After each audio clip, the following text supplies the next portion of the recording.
Hey, good morning, everybody. Welcome to the Ankerstar Wealth Morning Show. It is a Thursday morning. Market is on fire, but instead of talking about how awesome the market is, we're going to talk about some specific topics that may relate to you. Mike's going to start with talking to a specific situation that kind of both of us are in about having aging parents, right, that are still living alone. So it's great that they live alone, but there's for now, which is good, but there's a financial planning aspect to it. Mike's going to talk about that.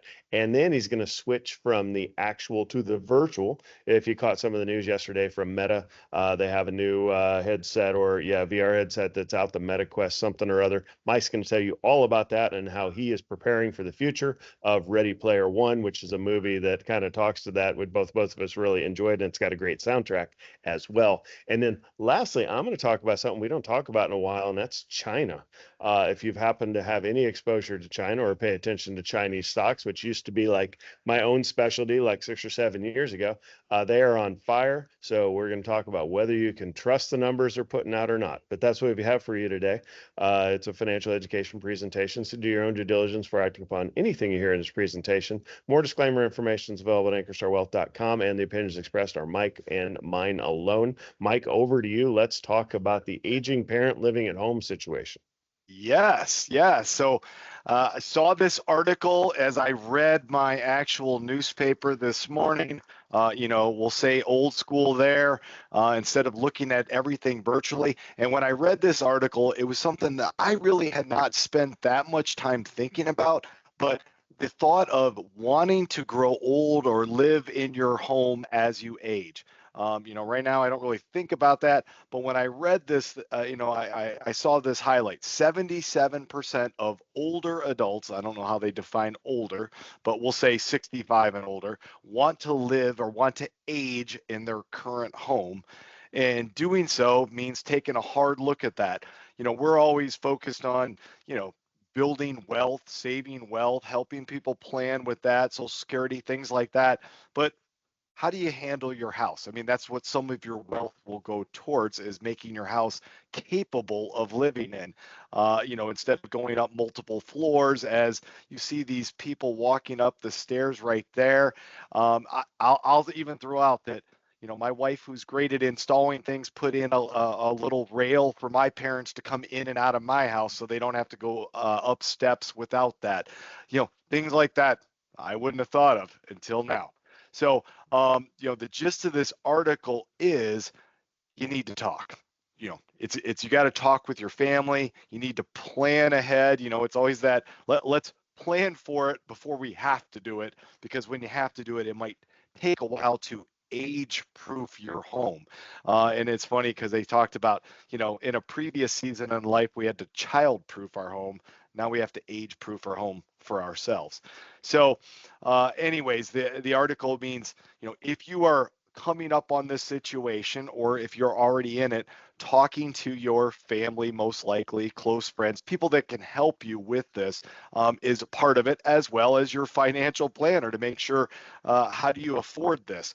I know that conversations with my spouse has been like going from a 2-story to a 1-story, and decisions like that for the future. So anyways, great article. And, it talks about, less than half the people, live in a single floor home, and, just the concerns with that. Even I see even on here, home elevators are an option, but they can cost between 20 and 100,000. And I guess with today's inflation, 20 grand for a home elevator, that's probably nothing, right? A couple of years might be 200,000, but, so I want to take us though from the hard reality of living in your home, walking upstairs, things like that, to the virtual world. And this may be going to the generations younger than us, but Meta yesterday released the news of and it's called the Quest 3S VR headset. Surprisingly, Steve, there's no AI in that title, so we'll see how it sells. But anyways, the key is it was only $299, which is $200 less than the previous one, and which is like $3,000 less than the Apple one. So obviously we love Apple, and we have Meta in most portfolios, or most aggressive portfolios as well. But when Meta came out with this, it's it's affordable. $300, like I might get one for $300. For 3,500, I'm a little hesitant unless I'm really diving in. So the belief is that Meta, who changed their name to Meta, so that makes sense, is going to get involved more with the metaverse. And these VR headsets is obviously the key component to getting started, so you can see the metaverse. I thought too is like, let's take a look at Meta stock, because here is their year to date, and you can see they are having a fantastic year. At the beginning of the year, they were about $350 a share. In April, they came out with some earnings, and basically Zuckerberg threw in the towel, like threw everything in. It's terrible. This company, like he put every bit of bad news out there.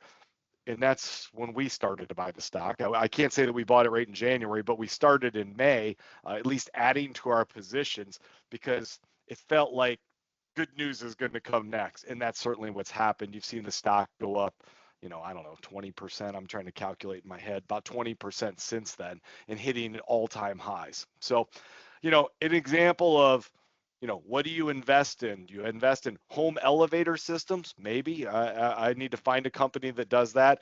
Do you invest in the metaverse?